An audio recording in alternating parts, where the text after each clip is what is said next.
1er juin 1977, 1er juin 2023, cela fait 46 ans jour pour jour que le président Gnassingbé Yadema a instauré la journée nationale de l'arbre. Depuis lors, la tradition s'est perpétuée d'année en année. Pour cette campagne de reboisement 2023, les conseils municipaux et les personnels de la mairie Agoignivé 1, comme des coutumes, se sont mobilisés pour mettre en terre des jeunes plants. Et pour la circonstance, c'est le site Blue Zone du CMS et du marché Kakaveli qui a été choisi. Pour le maire Akoité Adambounou, ce reboisement vise à répondre à l'appel du gouvernement afin d'atténuer les effets néfastes des changements climatiques. Mettre un plan en terre vous amène aussi à contribuer pour la lutte contre le réchauffement climatique. Si nous devons aider le gouvernement à lutter contre ce fléau, c'est de reboiser. J'ai mis un mécénat. On a d'autres variétés qui sont aussi disponibles pour tous ceux qui sont là. Nous avons un projet au niveau de la mairie et ça a commencé depuis 2 ans. Donc, chaque ménage a droit à un plan. Ce n'est pas seulement aujourd'hui que ça soit étalé tout au long de l'année. Et comme ça, nous aurons à lutter contre le réchauffement climatique qui menace non seulement le Togo, mais toute la planète. Les autorités communales d'Agoignivé 1 avaient à leur côté des organisations de la société civile. Elles apportent leur pierre à la mise en œuvre de la politique de reboisement. Nous avons bien voulu soutenir l'initiative de la mairie Agoignivé 1 parce que nous sommes citoyens résidents de la commune et pour nous c'est bien normal de soutenir cette initiative qui ne vise qu'à plus embellir notre commune et à rendre notre espace plus vert et plus sain. Nous avons voulu montrer un peu notre adhésion à cette politique en tant que structure de l'État, en tant que département ministériel, aux côtés des communes pour montrer un peu la ligne tracée par le gouvernement. Une chose est de planter un arbre, une autre est de l'entretenir. La mise en terre de ces plants nécessite un suivi régulier. Nous avons toujours fait le suivi. Il y a une équipe qui est spécialement chargée pour le suivi de tous les plants que nous mettons en terre. J'invite toute la population d'Agoignivé à faire comme nous. Les résultats du premier inventaire national forestier réalisé en 2016 montrent que le Togo a une couverture forestière estimée à 24,24%. Le gouvernement ambitionne atteindre un taux de 30% d'ici 2050. Et pour ce faire, les autorités entendent planter 1 milliard d'arbres d'ici 2030. Les populations sont invitées à apporter leur contribution en adhérant à cette politique de reboisement initiée par le gouvernement.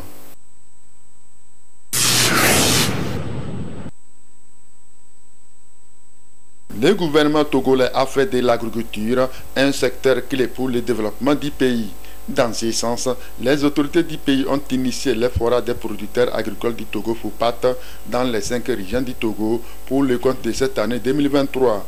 L'une des thématiques abordées au cours de ces rencontres est la mécanisation de l'agriculture. Selon certains acteurs du domaine, le Togo dispose d'un cadre institutionnel et des atouts pour la mécanisation de son agriculture. Le Togo fait son chemin avec notamment les programmes et les outils dont l'État a mis en place pour appuyer cette mécanisation. Quand vous prenez l'APRODAT, l'Agence de promotion et de développement des agropoles du Togo, vous prenez le MIFA, le mécanisme d'initiative de financement de l'agriculture, vous prenez l'ATA, Agence de transformation agricole, c'est des structures qui sont là, à qui on doit donner encore de la matière pour pouvoir pousser cette mécanisation à se réaliser au Togo. Et il faut aussi y ajouter le financement. Le Togo dispose d'une jeunesse, d'une main-d'œuvre.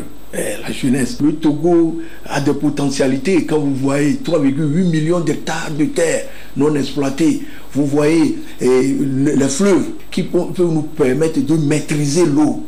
Quand vous mécanisez, vous pouvez exploiter de grandes surfaces et vous pouvez aussi produire plus. La société Calafi, depuis 2007, mène beaucoup d'actions dans le domaine de l'agriculture en fournissant des intrants agricoles améliorés, que ce soit les semences, que ce soit les engrais améliorés, et donne des conseils aux producteurs Nous aménageons aussi les terres avec des outils performants.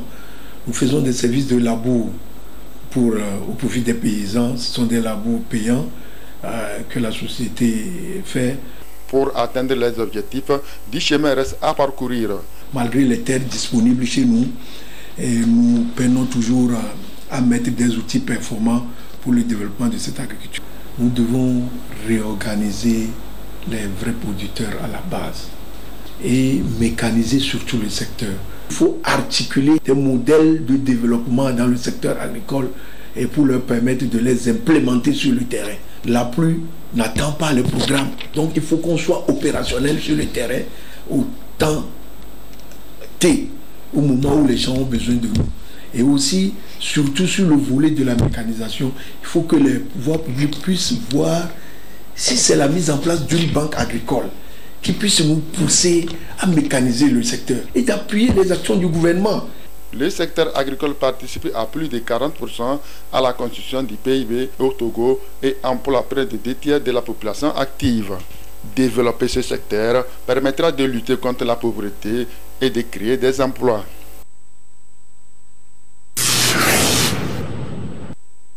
C'est en quelque sorte un outil de gestion, un outil de tableau de bord qui permet aux entrepreneurs de savoir où est-ce que tu peux aller et comment est-ce que tu comptes le dérouler, quels sont les moyens qui sont nécessaires. De façon brève, c'est la définition du plan d'affaires. Encore appelé business plan ou plan de développement, le plan d'affaires est un document qui présente la viabilité et la faisabilité d'un projet. Dans le domaine de l'entrepreneuriat, par exemple, le plan d'affaires constitue un outil par excellence pour convaincre les partenaires financiers et autres parties prenantes. C'est généralement composé de deux parties. Une partie qui est purement théorique, là où on décline la faisabilité du projet, la faisabilité technique, la faisabilité financière et les ressources, les intrants qui sont disponibles. Et il y a aussi l'autre partie qui est la partie financière. Cette partie financière, c'est généralement là où on regarde comment est-ce que tu comptes créer de l'argent, quelles sont les charges d'exploitation et tout ce qui est amortissement et en grosso modo, comment est-ce que tu comptes établir ton plan de financement. Les jeunes entrepreneurs, pour réussir leur projet de création d'entreprise, sont appelés à faire recours au plan d'affaires. Il illustre les objectifs de l'entreprise, les résultats attendus et bien évidemment les moyens pour y parvenir. On doit l'élaborer à toutes les phases de développement du projet. Depuis le prototypage, pour savoir quels sont les éléments qui entrent dans le prototypage du projet, et jusqu'à la phase d'amorçage, phase de démarrage, parce que dans le processus de l'accompagnement entrepreneurial, il y a différentes phases. Il y a la phase de prototypage où on a besoin de savoir quels sont les intrants dont on a besoin, quels sont les coûts qui sont liés à ce prototypage, et aussi dans la phase de démarrage, on a besoin de savoir quels sont les éléments qui entrent dans le développement et la réussite de mon projet. En grosso modo, on doit l'avoir à toutes les étapes de développement du projet entrepreneurial. Pour tirer meilleur profit de son plan d'affaires, ce dernier doit respecter certaines normes. D'où la nécessité de faire appel aux experts en la matière. Il y a les notions d'études de marché qu'il faut faire et ça, c'est les marketeurs qui le font. Il y a des parties où on doit faire une planification. C'est les gens qui font de la planification qui le font. Il y a des parties qui est l'étude financière. Et ça, tu as besoin de financiers. Quelqu'un qui est dans un projet de développement énergétique et des énergies renouvelables, il a besoin d'un ingénieur en énergie renouvelable. Parce que pour chaque type de projet, il y a des spécificités. Donc, on a besoin de spécialistes pour chaque type de projet. Le financement des projets est un véritable problème pour les créateurs d'entreprises. L'accès au financement est limité, ceci à cause des plans d'affaires peu fiables. Un défi majeur dans les pays en développement.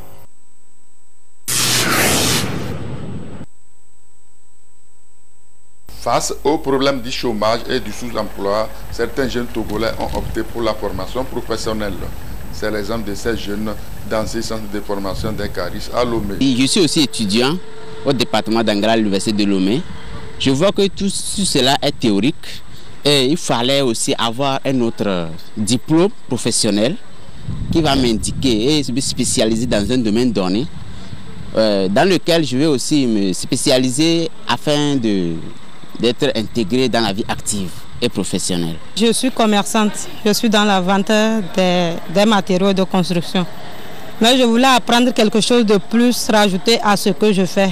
J'ai vu ça là, j'ai dit bon, pourquoi ne pas saisir l'occasion là de venir me faire former. Les caristes sont ceux qui conduisent des engins de manutention pour soulever les charges. Ils sont souvent sollicités par les entreprises commerciales et industrielles. Ici, on forme les caristes. Les caristes, c'est ceux qui conduisent les chariots élévateurs dans les entreprises industrielles et commerciales. Et les grutiers, c'est ceux qui conduisent les engins PPM. Les engins PPM, ce sont les engins de manutention, pour les manutentions qu'on utilise pour décharger les navires dès leur arrivée de l'Europe. Le pays aujourd'hui est en construction, on est en train de nous construire des nouvelles entreprises. Vu que toutes les entreprises industrielles du monde entier utilisent les caristes, ceux qui conduisent les engins de manutention, précisément le chariot élévateur, dans les entreprises industrielles. Comme vous le voyez derrière nous, c'est un engin de manutention qui peut soulever une charge de 1 à 5 tonnes. On a le diplôme, mais on n'a pas le diplôme professionnel. Mais aujourd'hui, c'est le diplôme professionnel qui aide les gens à gagner rapidement un boulot. Comme toute formation professionnelle, la pratique est associée à la théorie. Bon, d'abord, si les apprenants arrivent, qu'est-ce que je fais? Je leur définis ce que c'est qu'un chariot. Parce qu'il y a beaucoup de chariots. Lui, on le colle le nom élévateur. Parce que ça prend une charge qui peut soulever à une hauteur de 4,50 m et la descend. Il peut poser ça, il descendre ça. Ce chariot, c'est un chariot mécanique. Ça se conduit comme une voiture. Il y a l'embrayage, le frein et l'accélérateur. Donc si vous arrivez à maîtriser ceci directement, si vous voyez une voiture, vous pouvez conduire ça. C'est la même chose comme une voiture. Il y a 2 leviers de vitesse et 2 leviers de commande. Mais les leviers de commande, ça se varie suivant les chariots. Ça, vous pouvez trouver 3, 4. Il y a aussi des vérins qu'on appelle des vérins d'inclinaison qui marchent avec le levier d'inclinaison. Il y a 3 vérins aussi d'élévateurs qui marchent avec un levier de commande qui fait monter et descendre. Il faut maîtriser correctement l'entrée dans les palettes, comment les poser sur les camions. On les colle. Vous posez les 2 faces. Si c'est plateau, vous les posez. Voilà une charge qui est posée par terre, ou une machine qui est par terre. Bon, il faut le prendre par le bas. Comment le prendre? J'enseigne cette méthode aussi. Le gouvernement togolais, en créant ces centres, entend trouver des solutions aux problèmes de l'inadéquation formation-emploi.